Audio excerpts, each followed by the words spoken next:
Amrita here. Just 2 days ago, I put this short snippet of my trip to Nagaland to this place called the Zuku Valley. And I thought I should put a longer version of the same just in case anyone ever decides to go there and wants to know how. Just a week before 11th of May, I got this email that my flight to Guwahati is booked and I was excited like a chihuahua on cocaine. Zuku, according to the Angamis, is one of the most dull places to live in the northeast. But let me tell you otherwise. It's one of the most beautiful valleys that I've ever put my foot on. And I've been to 5-6 valleys and this one still tops it all off. And that's why I thought this video is necessary. According to the Mao tribe, Zuku literally translates to a dream that's transcendental. To reach this valley, we had to take a train from Guwahati to Dimapur, a place in Nagaland. And from Dimapur, we had to take a taxi, a local taxi, to this place called Kohima. Kohima is the capital of the state of Nagaland. There was this local guy we met at Kohima who let us rest at the guest house for a few hours. Now take a look at this. If you put it in Google Maps for a route from Kohima to Zuku, it literally says you cannot find one. To understand Zuku in its entirety, you have to keep these 4 points in mind. The first is the route from Kohima to Zuku's starting point. From Zuku's starting point, we have Zuku's viewpoint, and from Zuku's viewpoint, we have Zuku's guest house. And that was the line of our train. The local guy who we met at Kohima was Adol. He helped us reach to the starting point of Zuku. Adol hardly talked, but whenever he did, it was no bullshit. He had a van for us in which he used to transport wood in. We decided to sit in the back of the truck or the van or whatever that was, because why not experience the road of Nagaland with twists and turns, right? We took about an hour and a half to reach to the starting point. It was a tiring terrain. So once we reached the starting point of the valley, Adole kept looking back at us and sighing at our nominal ability to walk any faster. It wasn't raining much and it wasn't even that misty, but I felt like I was in the shoot of the movie Kaal from our childhood. This was the third trek that I had with my dad. My dad loves trekking and I have been inspired by him to fall in love with it too. In this trek, we had Banai uncle with us, who is also a professional trekker and also does mountain cycling. And we had George uncle with us, who managed to pack light and stay ahead of us, but the nasty cold in the night got to him. The 4 of us managed to walk, climb, fall and still make it to the top. When we reached to the Zuku viewpoint, we had our breath taken away. It was a scene to die for. On one side, I could see clouds and mist that had covered the 2-hour track that we just completed, and on the other side, I saw the way in between the valley, which we had to further cover. We wanted to wait a little longer at this viewpoint, but by then Adol was like, "It's getting darker, you need to follow the clouds." Adol gave us a note and told us that we have to give it to the first guy that we see at the guest house. Now trust me, we felt like we were walking into a trap because Adol left by then. From that point on, we were all shut with no excitement, almost worried whether we were going the right way.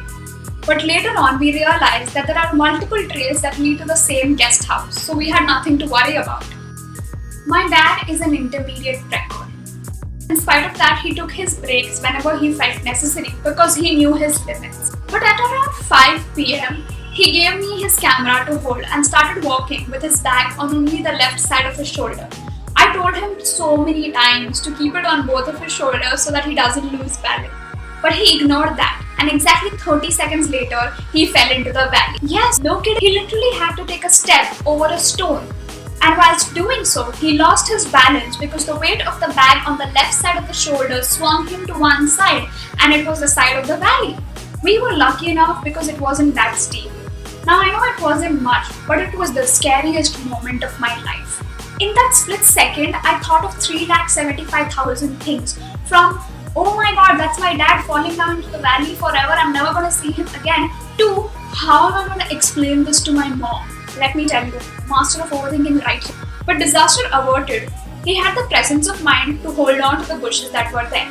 Now it sounds like he hung on to his life, but it wasn't much. But if the bushes weren't there, he would have fallen 20-30 feet down the valley, which would have been very difficult for Banai uncle to push him back up, which is what happened in the next minute. So it was early evening by then and it was completely dark.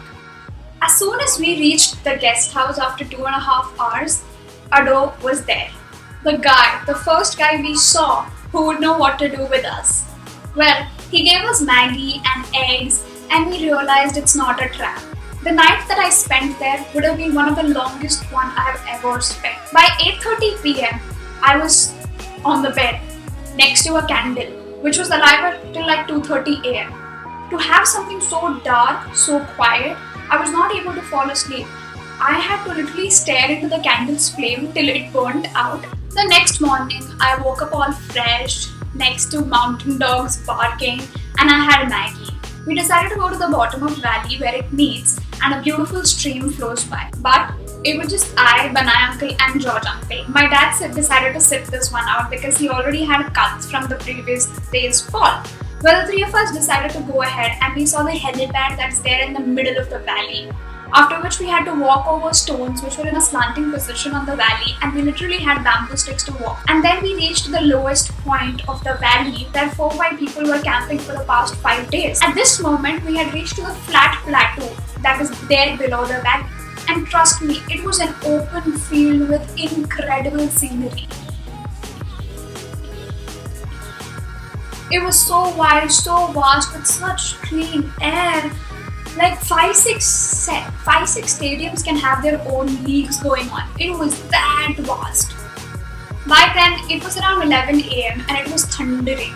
And within seconds, it started raining. The three of us walked back up where we met my dad and we started backing up. We went back the same trail of the road, but it slowed us down quite a lot because it was sticky and muddy. And from the guest house, we reached to the viewpoint and we literally took a half an hour break, 30-minute break before we could start the descent. Now, since it was raining, there was mist and clouds. We literally could not see the tracks below the descent.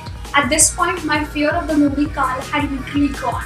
I lived it for real. We reached to the starting point of Zuku again, where we felt amazing. We were proud of ourselves. The goal was to reach in one piece, and we did. And we met Adol here, who even told us that we did a great job. Coming back the same route, I kept saying these 3 words: keep left, go slow, small steps. Because it was that one step that my father took large enough for him to tumble over the stone and fall into the valley. And if I ever had to write a book or make a movie like this one, I would probably name it that. Keep left, go slow, and small steps.